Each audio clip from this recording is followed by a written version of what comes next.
మొదటికి వచ్చింది అనుకోవాలా రష్యా ఉక్రెయిన్ యుద్ధం?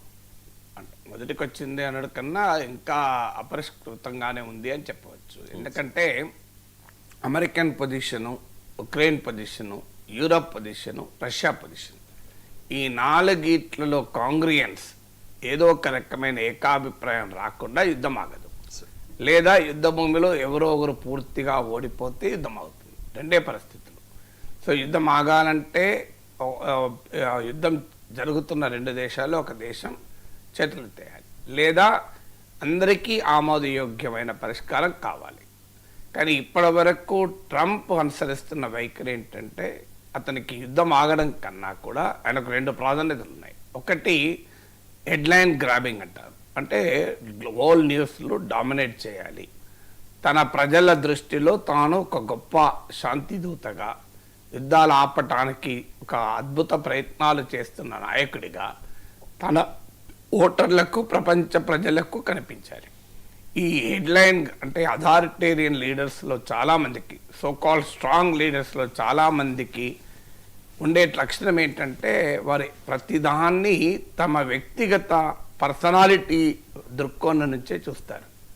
సో అందువల్ల తమ ఇమేజ్కు అనుగుణంగానే ఫారిన్ పాలసీని డిజైన్ చేస్తుంటారు. సో ఫారిన్ పాలసీ ఒక దేశ ప్రయోజనాలు అనే యాంగిల్ నుంచి డిజైన్ చేయకుండా తన ఇమేజ్ అనే యాంగిల్ నుంచి డిజైన్ చేస్తుంటారు. ఈ స్ట్రాంగ్ లీడర్స్గా చెప్పబడే నాయకులందరికీ ఉండేటువంటి ఒక సైకలాజికల్ ట్రేట్ అది. సో ట్రంప్ కూడా ఉన్నటువంటి సైకలాజికల్ ట్రేట్ ఏంటంటే హెడ్లైన్ గ్రాబింగ్, రోజు వార్తల్లో ఉండాలి, సంచలనమైన వార్తల్లో ఉండాలి. ఇది ఆయనకున్న మొదటి కోరిక. అందుకే అలాస్కాలో ఒకరోజు మీటింగ్ పెడతాడు, పుటిన్తో కలుస్తాడు, మళ్ళీ రోజు మాస్కోకు పైన కూడా అటాక్ చేయగల ఆయుధాలు ఇస్తే అని ఒకరోజు అంటాడు. సో ఇలా మీరు గమనిస్తే ట్రంప్ అధికారంలోకి వచ్చిన ఇప్పటి నుంచి ఎన్ని రకాలైనటువంటి హెడ్లైన్స్ పేజ్ 1లో వచ్చాయో మనకు చూస్తే అర్థమవుతుంది. అవి పరస్పర విరుద్ధమైనవి కూడా వస్తాయి. ఒకసారి అంటాడు, నీకు ఆయుధాలు ఇస్తాను జెలెన్స్కీ, నీవు రష్యాను మాస్కోని అటాక్ చేయగలవా అంటాడు. మళ్ళీ వెంటనే నోబెల్ బహుమతి రావాలి, నేను ఎలిజిబుల్, రష్యా ఉక్రెయిన్ వారిని ఆపుతున్నా అంటాడు. ఒకసారి పుటిన్ నాతో తప్ప ఇంకెవరితో మాట్లాడాడు అంటాడు. ఇంకోసారి I'm terribly disappointed with Putin అంటాడు. ఒకసారి జెలెన్స్కీని వైట్ హౌస్ పిలిపించి అవమానిస్తాడు. మరోసారి జెలెన్స్కీని యూరోపియన్ లీడర్లు అందరినీ పిలిపించి మళ్ళీ కంప్లీట్లీ డిఫరెంట్ పోస్టరింగ్ ఇస్తాడు.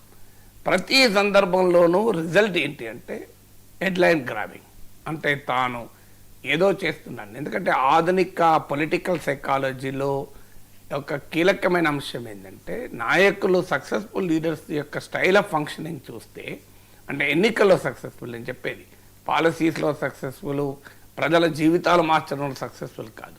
ఎన్నికల్లో సక్సెస్ అయ్యే నాయకుల శైలి చూస్తే అర్థమయ్యేది ఏంటంటే ఏమి చేస్తారన్న దానికన్నా ఏమి చేస్తున్నారు అని ప్రజలను నమ్మించడం అనేది కీలకమవుతుంది. అంటే not doing seems to have done, అంటే మా నాయకుడు చాలా చేస్తున్నాడు, చాలా చేస్తున్నాడు, చాలా చేస్తున్నాడు అనే భావన నిరంతరం కలిగించాలి.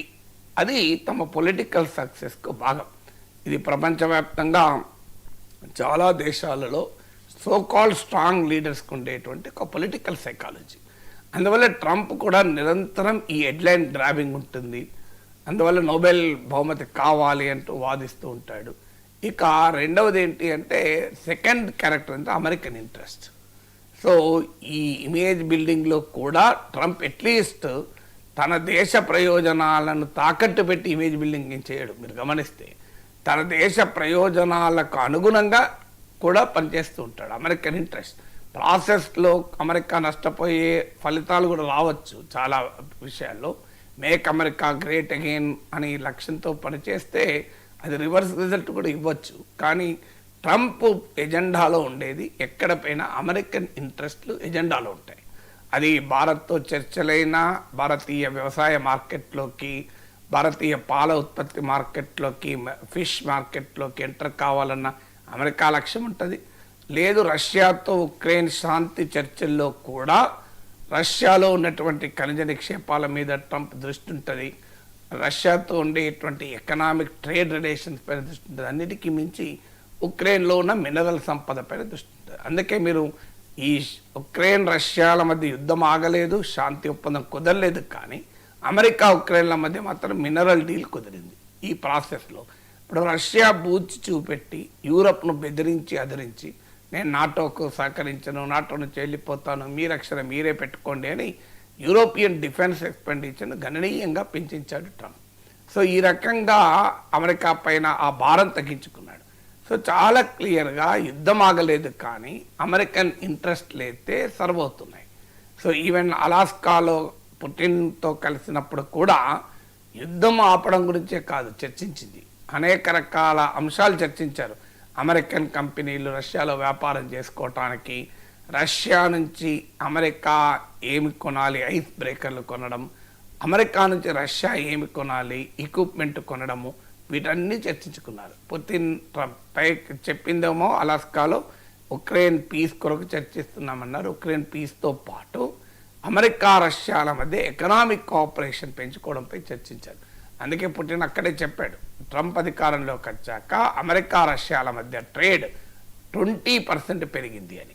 సో ఈ రెండు కారణాల రీత్యా ట్రంప్ అనుసరిస్తున్న ఈ రెండు వైఖరి, హెడ్లైన్ గ్రాబింగ్ ఒకటి, తన ఇమేజ్ మేనేజ్మెంట్ ఒకటి, రెండవది అమెరికన్ ఇంట్రెస్ట్లను ప్రొటెక్ట్ చేసుకోవడం. దీని ఫలితంగా అసలు ఎజెండాలో ఉక్రెయిన్ పీస్ లేదు. సో ఉక్రెయిన్ పీస్ లేకపోవడం వల్ల ఫండమెంటల్ డిఫరెన్సెస్ అనేది, అంటే ఈ యుద్ధానికి కారణమైన అంశాలు, యుద్ధం ఆగటానికి కీలకమైన అంశాలు అసలు చర్చల్లోకే లేకుండా పోయాయి. ఏంటి ఆ డిఫరెన్సెస్ అంటే, ఒకటి కాల్పుల విరమణ ముందుగా జరగాలి, తర్వాత మిగతా విషయాలు చర్చించుకుందామనేది జెలెన్స్కీ ప్రతిపాదన. ఉక్రెయిన్